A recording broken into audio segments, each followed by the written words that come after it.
Oi, gente, hoje eu vim falar sobre uma coisa que muito me pergunta. Por que que muitas vezes a crítica não gosta de um filme e o público adora um filme? Ou vice-versa. Algumas vezes também o público e a crítica concordam. E aí, como é que é essa história de vamos ler o que o crítico fala para a gente saber de que se trata o filme e a gente escolher se vale a pena, né, pagar o ingresso para a sala de cinema ou não?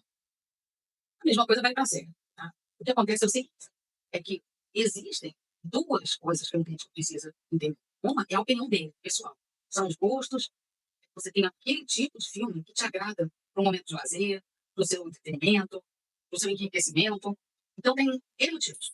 Mas quando a gente entra no modo crítico para trabalhar, aí muda de cor. Por quê? Porque a gente não pode fazer uma análise emocional. A gente tem que fazer uma análise muito crítica e criteriosa.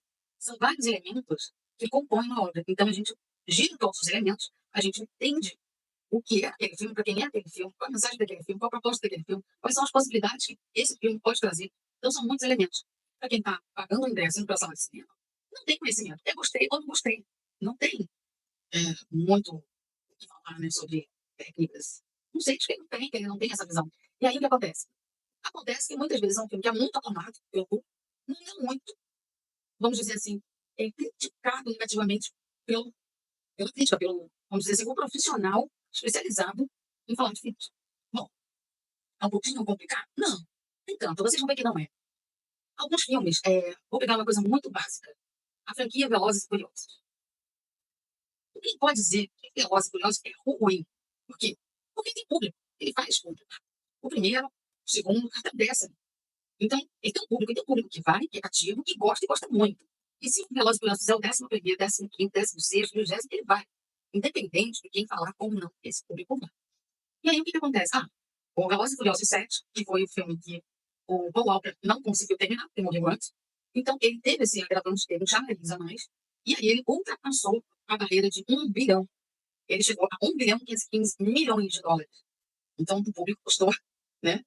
Agora, a crítica, por que que a crítica não gosta muito? Por quê? Exatamente porque é uma visão completamente diferente. Então, tem uma análise de roteiro. Não é o forte do Velozes e Furiosos. O roteiro não é o forte. A gente precisa analisar o roteiro, a construção dos personagens, a coerência, que muitas vezes o filme ignora a coerência, a lógica, as técnicas de direção de arte, de efeitos, às vezes não estão tão bem feitas assim. Então, tem umas coisas que são muito absurdas que o público já abraça a causa. Não, a gente gosta dessas coisas absurdas, de galhofa. Aí é uma coisa. Mas o crítico precisa avaliar as partes que não pode ficar só no divertimento, né? Então você tem um entretenimento e você tem que mostrar toda uma visão. Por isso que muitas vezes a opinião da crítica não bate com a opinião do público. Não quer dizer que muitas vezes vai bater e vai bater muito. Você encontra, até mesmo em Velozes e Furiosos, você encontra às vezes um crítico que viu mais potencial técnico que outro. Você tem críticos que são mais rigorosos e nos aspectos técnicos do que outros. Aí é uma escolha, é um caminho. Agora, você tem filmes que fizeram sucesso de bilheteria, tipo A Múmia 1, A Múmia 2, com o Brendan Fraser, que o público adorou, gosta até hoje, tem fãs até hoje, mas a crítica não foi muito positiva. A mesma coisa aconteceu com o musical O Rei do Show, com o Hugh Jackman. Então, o público amou, adora as músicas são tocadas, cantadas até hoje. O elenco é maravilhoso, mas a crítica não pode botar uma venda nos olhos e fingir que não está vendo certas coisas. O que a crítica não gostou nesse filme é porque quem conhece a história daquele personagem sabe que ela não foi retratada de forma fiel, sabe que não foi daquele jeito. Então, foi muito fantasioso. É muito mais fácil falar que você não está fazendo uma cinebiografia, você está se inspirando na vida de alguém, ao invés de falar que você está retratando a vida de alguém. Muda totalmente de figura. Então, o que poderia ter uma crítica positiva em grande escala acaba sendo um tiro no pé. Por quê? Porque exatamente falando, é a história real daquele personagem. E não é. O elenco é sensacional, cantam muito, e o Jack mandando um show, Michelle Williams, Rebecca Ferguson, Zendaya, Zac Efron, o elenco é ótimo. Gente talentosíssima, que tem uma empatia com o público, cria esse vínculo, mas por conta dessa parte técnica de roteiro, de construção, de não ter seguido a proposta original, acabou não dando muito certo, né, com a crítica. Mas a crítica é chata? Não, gente. A gente tem que levar o trabalho a sério. A gente não pode simplesmente, só porque a música é legal, fingir que aquilo não existe. Existe. Mamma Mia, por exemplo, é um exemplo de um filme que todo mundo adora. Eu sou crítica de cinema e eu também sou público. Eu gosto do meu divertimento, do meu entretenimento. Adoro as músicas, assisto várias vezes o primeiro. O segundo não é mais difícil para mim. Mesmo assim, eu consigo ver todos os problemas que Mamma Mia tem.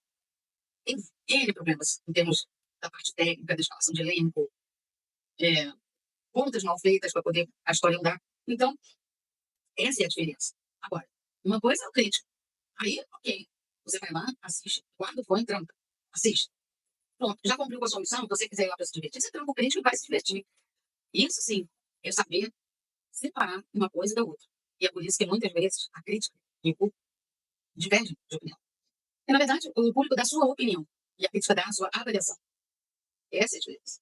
Então, para você que quer ser crítico e quer entender por que muitas vezes o público ama e os críticos não, é por causa disso. Por conta dessa tecnicidade, né? Você tem que analisar todos os elementos de um filme e que o público não tem que fazer. Você entra lá e assiste. Ele se diverte ou não. Ele vai gostar ou não. Se ele gostar, ele fala. Se ele não gostar, ele fala também. E é muito triste quando crítico e público não gostam do filme. Aí é realmente muito triste. Quando os dois gostam, maravilha. Né? Festa. E é nessa diferença que a gente, se você quer se tornar um crítico de cinema, isso você vai aprender a separar o que é opinião do que é uma avaliação. E a gente vai encontrar N filmes, como Velozes e Furiosos, O Rei do Show, A Múmia, que passaram por essa mesma jornada do público gostar e a crítica não gostar. Deu para entender agora essa diferença? Então, se você quiser deixar de ser apenas um opinador e se tornar um crítico profissional, vem comigo. Eu curso de crítica de cinema online.